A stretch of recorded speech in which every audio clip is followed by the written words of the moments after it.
आपका अक्षर दुनिया वेब टीवी में और मैं हूं आपके साथ शिप्रा। चलिए शुरुआत करते हैं बुलेटिन की। राष्ट्रीय बौद्ध महासभा के प्रदेश अध्यक्ष BS बिसोरिया बौद्ध, प्रदेश महासचिव अशोक बौद्ध, संभागीय अध्यक्ष JP साकेत ने कॉन्फ्रेंस करके बताया कि आगामी अशोक धम्म विजयादशमी दिनांक 12 अक्टूबर 2024 दिन शनिवार समय सुबह 9 बजे स्थान दीक्षा भूमि नागपुर महाराष्ट्र में एक दिवसीय विशाल बौद्ध दीक्षा समारोह आयोजित किया गया है, जिसमें संपूर्ण भारत के 30 राज्यों से डॉक्टर अंबेडकर के अनुयायी विधिवत रूप से बौद्ध धम्म की दीक्षा ग्रहण करेंगे। धम्म दीक्षा पूज्य भदंत महास्थिवर ज्ञानेश्वर कुशीनगर देंगे। समारोह की अध्यक्षता पूज्य भदंत महास्थिवर नागार्जुन सुरई ससाई, जापान, करेंगे। समारोह के मुख्य अतिथि श्रद्धेय धर्म प्रकाश भारतीय बौद्ध संस्थापक राष्ट्रीय बौद्ध महासभा एवं पूर्व विधायक होंगे। इस अवसर पर भंते धम्म सारथी भंते सत्यानंद एवं भिक्खु संघ धम्म देशना देंगे। आगे BS बिसोरिया बौद्ध ने कहा कि उक्त धम्म दीक्षा समारोह पूज्य डॉ बाबा साहेब आम्बेडकर के 68वें धम्म दीक्षा के स्मृति यादगार में आयोजित किया गया है। डॉ बाबा साहेब आम्बेडकर ने अशोक विजयदशमी का दिन और स्थान के लिए नागपुर को ही क्यों चुना, ये समझाना आज भारत के करोड़ों लोगों की जरूरत है। अशोक विजयादशमी बौद्धों का प्राचीन काल का उत्सव है।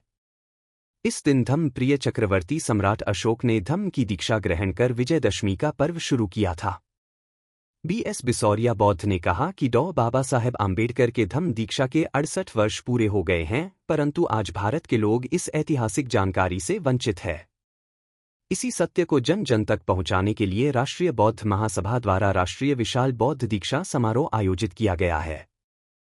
एक राष्ट्रीय स्तर का संगठन है जो देश के 30 राज्यों में लगभग फैला हुआ है और 30 राज्यों के प्रतिनिधि राष्ट्रीय बौद्ध महासभा का बोधि सद्गु विश्वरत्न बाबा साहब डॉक्टर अम्बेडकर के 68वें बौद्ध धम्म दीक्षा दिवस के अवसर पर विशाल बौद्ध धम्म दीक्षा समारोह ये नागपुर में 12 अक्टूबर 2024 को प्रातः 9 बजे से आयोजित किया जा रहा है। इस कार्यक्रम के मुख्य धम्म दीक्षक हैं पूज्य भदंत ज्ञानेश्वर जी, जो बाबा साहब के गुरु भाई हैं और कुशीनगर में निवासरत हैं, और अध्यक्षता इसकी करेंगे भदंत नागार्जुन सुरई जो जापान से हैं, और धम्म उपदेशक हैं इसके पूज्य बनते धम्म सारथी और पूज्य बनते सत्यानंद, और इसके मुख्य अतिथि हैं इसके संस्थापक धम्म प्रकाश भारती जी, और वही अभी राष्ट्रीय अध्यक्ष हैं।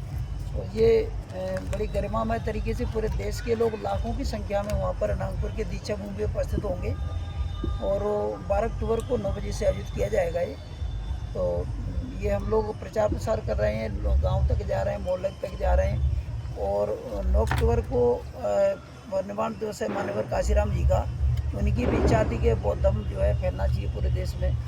तो उसके दिन से पंचशील के ध्वजों का भी घरों पर और मोहल्लों में और उसमें लगाए जाएंगे, और पूरा सब लोग इसमें जो उपासक हैं वो कार्य कर रहे हैं।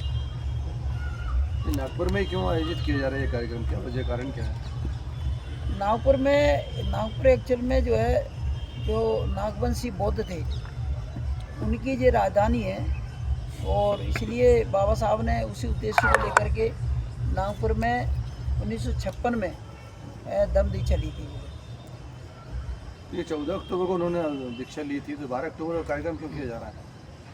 ये इसलिए लिया जा रहा है, बौद्ध है और मैं राष्ट्रीय बौद्ध महासभा का कार्य करता हूँ, और जो 12 अक्टूबर को नागपुर में कार्यक्रम होने वाला है उसकी बहुत अच्छी तैयारी चल रही है। हर व्यक्ति को बुद्धि की शिक्षाएँ प्राप्त होनी चाहिए, मिलना चाहिए, ताकि वो भी अपना जीवन अच्छे से जी सके। एक होता है बाहरी आवरण और एक होता है भीतरी आवरण। तो बुद्धि की शिक्षा भीतरी आवरण के लिए है, भौतिक ही नहीं है। और भी बहुत सारी हम देखते हैं कि लोग अंधविश्वास से फंसे रहते हैं और कुछ बाहरी करते रहते हैं, लेकिन बुद्ध ने कहा कि अंदर ही करना है तुम्हें। तो इन शिक्षाओं को लेके राष्ट्रीय बौद्ध महासभा से कार्यकर्ता जन जन तक जा रहे हैं, ताकि जीवन अच्छा बन सके लोगों का, ये कार्य कर रहे हैं। और इसी तारतम्य में 12 अक्टूबर को धम्म दीक्षा कार्यक्रम रहेगा नागपुर में। 14 की जगह 12 क्यों है, ये पूछा गया? हाँ, ये इसीलिए कि जब बाबा साहब ने इसकी धम्म दीक्षा ली थी उस दिन दशहरा जो था, विजयदशमी जो थी वो 14 को था, लेकिन इस बार वो 12 को आ रही है, तो वो 12 से इससे संबंध है, विजयदशमी से, अशोक विजयदशमी। तो विजयदशमी का बौद्ध धर्म से क्या संबंध? हाँ, ये इसके संबंध इसलिए है कि सम्राट अशोक ने जब धम्म दीक्षा ली थी, बुद्ध के धम्म में जब गए थे, तो उस दिन यही दिन था। उसको लगातार वो बनाते गए, लेकिन धीरे धीरे भारत से ये विलुप्त हुआ, कम हुआ। फिर बाबा साहब ने जब उन सारे ग्रंथों को पढ़ा, विश्व के ग्रंथों को पढ़ा, तो उन्हें पता चला कि ये जो दशहरा जो बनाते हैं, एक्चुअल में सम्राट अशोक के टाइम पे चल रहा है। अशोक विजयदशमी के रूप में ये बनाते थे, तो उन्होंने उसे दोबारा से प्रारंभ किया।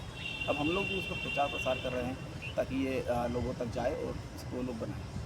धम्म दीक्षा की आज के युग में आवश्यकता क्या है, क्या वजह का कारण, क्या जरूरी क्या है? इसकी शिक्षाओं का सबसे महत्वपूर्ण है, क्योंकि आज हर व्यक्ति परेशान है। झगड़े, घर के झगड़े हैं।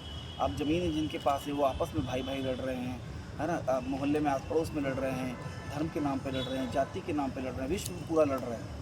तो बुद्ध की जो आवश्यकता है वो शांति की है। हमारे प्रधानमंत्री बोलते हैं कि हमने युद्ध नहीं, बुद्ध दिया।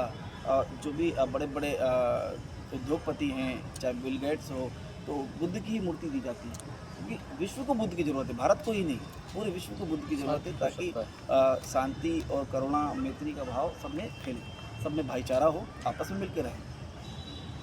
जैन समाज में तो भगवान बुद्ध को मानते हैं। हाँ, जैन समाज में महावीर स्वामी को मानते हैं। ये दोनों ही, बुद्ध और महावीर स्वामी दोनों ही एक दूसरे के समकक्ष हैं। उसी टाइम पे शुरू हुआ था इनका।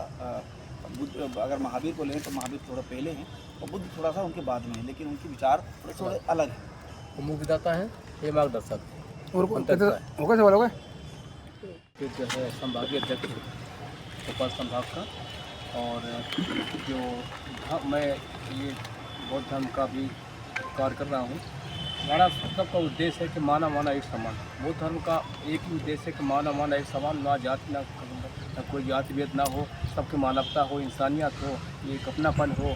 तो जो आज जातियों में लोग बटे जा रहे हैं, बांटते जा रहे हैं, ये मनुवादियों के द्वारा जो भिन्न भिन्न जातियों को जाति पे जाति बांटते जा रहे हैं, तो हम लोग को समेट रहे हैं और उनके अंदर भाईचारा पैदा कर रहे हैं। जबकि जो अंधविश्वास प्राकरण से दूर हो और एक मानवता कायम हो, देश के अंदर एकता हो, मानवता हो, इंसानियत हो, एक हमारा बुद्ध देश बने, अच्छा देश बने, विकसित बने। और हम लोगों का यही उद्देश्य है, बौद्ध धर्म का मेन उद्देश्य यही है। भोपाल की ताज़ा खबरों के लिए हमारे YouTube चैनल को लाइक करें और सब्सक्राइब करें। धन्यवाद।